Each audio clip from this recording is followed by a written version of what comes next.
नमस्कार, स्वागत है आपका। मैं हूं हेमंत चढ़ाड़ बहुजन न्यूज एमपी में, जहां आपको मिलती हैं दमोह और मध्य प्रदेश की हर बड़ी खबर सबसे पहले, सबसे तेज। भोपाल पूर्व सांसद साध्वी प्रज्ञा ठाकुर ने एक बार फिर लव जिहाद को लेकर तीखा बयान दिया है। उन्होंने स्पष्ट चेतावनी देते हुए कहा कि लव जिहादियों को मुंह तोड़ जवाब दिया जाएगा और इस प्रकार की घटनाओं को किसी भी हाल में बर्दाश्त नहीं किया जाएगा।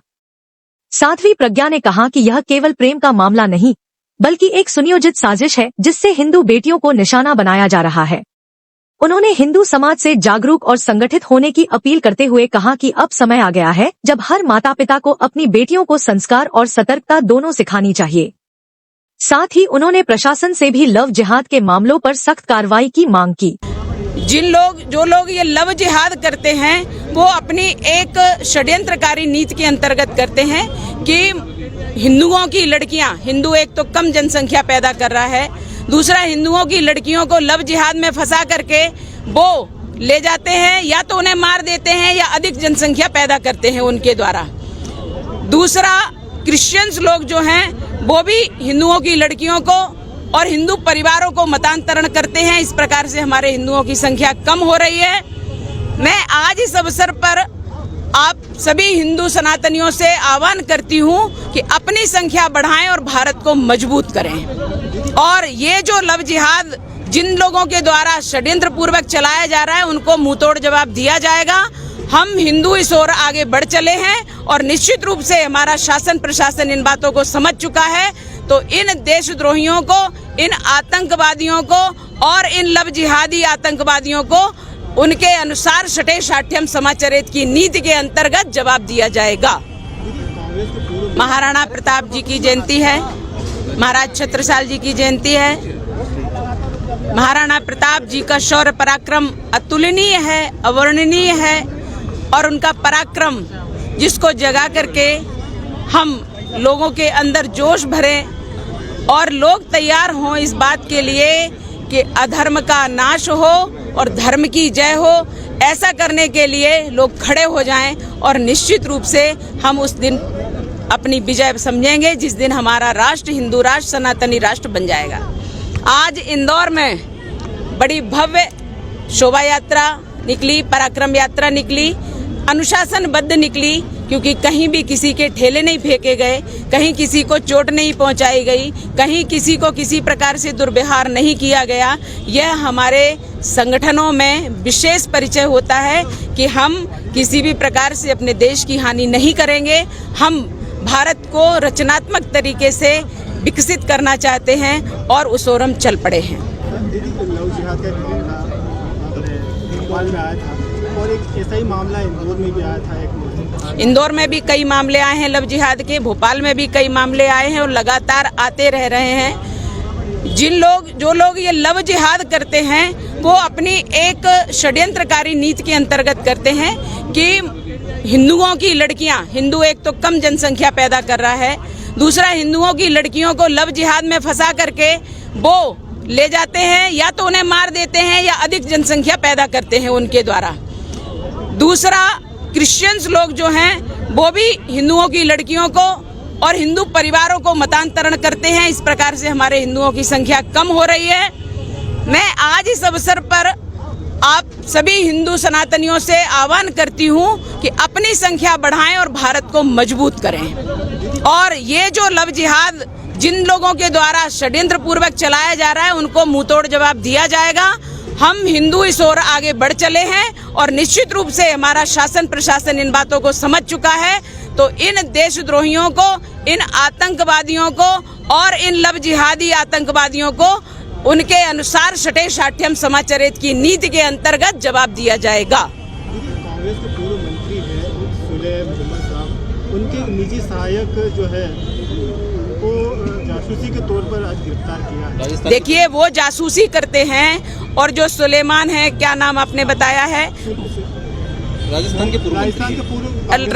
के पूर्व मंत्री, उनका जो पीए है वो जासूस है और मंत्री निश्चित रूप से आतंकवादी की श्रेणी में आते हैं, क्योंकि ऐसे ही कोई जासूसी नहीं करता है। इनके द्वारा प्रश्रय दिया जाता है, ऐसे लोगों को तैयार किया जाता है और भारत से गद्दारी करने के लिए उन्होंने ऐसी मिलें खोल रखी हैं। तो हम ऐसे लोगों का विरोध करते हैं, पूर्ण विरोध करते हैं, और ऐसे लोगों को जवाब देने के लिए हम तैयार भी हैं।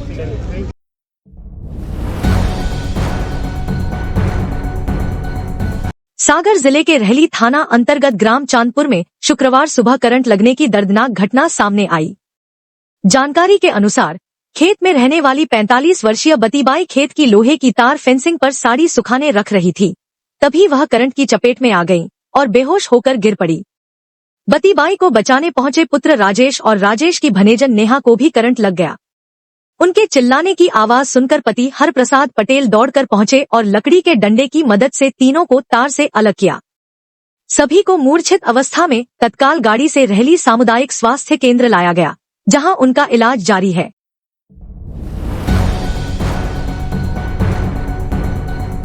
भोपाल में शुक्रवार को प्रदेश भर की महिलाओं की भागीदारी से आयोजित अहिल्या वाहिनी महिला बाइक रैली को मुख्यमंत्री डॉक्टर मोहन यादव ने शौर्य स्मारक से हरी झंडी दिखाकर रवाना किया। इस आयोजन में महिलाओं ने बड़े उत्साह और संकल्प के साथ हिस्सा लिया। मुख्यमंत्री ने कहा कि भारत की सनातन संस्कृति में नारी शक्ति को सदैव उच्च स्थान प्राप्त है और यह रैली केवल एक आयोजन नहीं, बल्कि नारी शक्ति की आत्मनिर्भरता, दृढ़ता और बदलती सामाजिक सोच का प्रतीक है। इस रैली का आयोजन पुलिस विभाग, खेल विभाग और विभिन्न सहयोगी संस्थाओं के संयुक्त प्रयास से हुआ। सीएम ने सभी को इस सफल आयोजन के लिए बधाई दी और महिलाओं की भागीदारी को समाज के लिए प्रेरणा स्रोत बताया। में हमारी दो बहनों ने और आज मध्य प्रदेश की ये बहनें महिला सुरक्षा, स्वावलंबन और सशक्तिकरण की दिशा में आज की ये अहिल्या वाहिनी महिला बाइक रैली माननीय मुख्यमंत्री जी, माननीय प्रदेश अध्यक्ष जी, माननीय खेल मंत्री जी, माननीय पिछड़ा वर्ग आयोग मंत्री जी और सभी बाइक रैली। और आपको बता दें, मातृ से प्रणाम योजना जो कि मध्य प्रदेश शासन के द्वारा खेल विभाग के द्वारा ये योजना प्रारंभ की गई, जो युवाओं को सरहद पे बात करें, प्रेरणा देते हैं। 90 से ज्यादा बच्चे ये ग्वालियर संभाग से आए हैं। यशस्वी हमारे मुख्यमंत्री जी, माननीय श्री अतिथिगण, उनको हाथ से प्रणाम नमस्कार के अंतर्गत हरी झंडी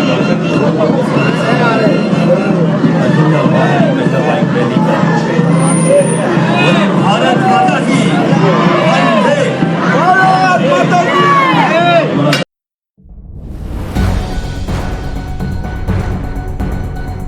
उत्तराखंड के अंकिता भंडारी हत्याकांड में कोटद्वार की अदालत ने आज पुलकित आर्य, सौरभ भास्कर और अंकित गुप्ता को दोषी करार देते हुए उम्रकैद की सजा सुनाई। अदालत ने सरकार को पीड़ित परिवार को 4 लाख रुपए का मुआवजा देने का भी आदेश दिया। यह फैसला 2 साल 8 महीने तक चली न्यायिक प्रक्रिया के बाद आया। एसआईटी ने 97 गवाहों को प्रस्तुत किया, जिनमें से 47 गवाहों की गवाही कोर्ट में हुई। अभियोजन पक्ष की सख्त दलीलों के आधार पर कोर्ट ने दोषियों को हत्या, सबूत मिटाने, यौन उत्पीड़न और अनैतिक देह व्यापार निवारण अधिनियम के तहत दोषी पाया। अंकिता का 18 सितंबर 2022 को लापता होना और चीला नहर में शव मिलना पूरे देश को झकझोर देने वाली घटना बनी।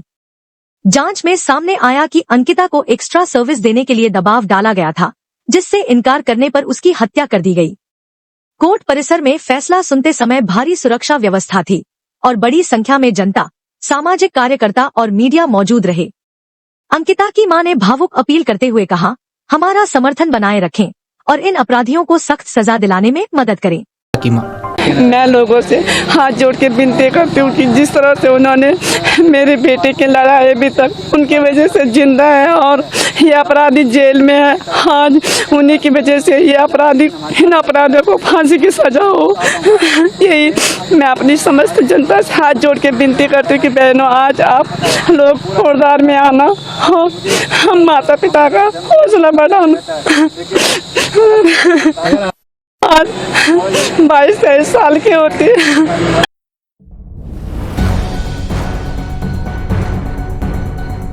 भोपाल के बैरागढ़ स्थित तहसील कार्यालय में शुक्रवार को उस समय अफरातफरी मच गई जब एक महिला ने नायब तहसीलदार रतिराम अहिरवार पर स्याही फेंक दी। घटना से कार्यालय में हड़कंप मच गया और मौके पर सुरक्षा व्यवस्था बढ़ा दी गई।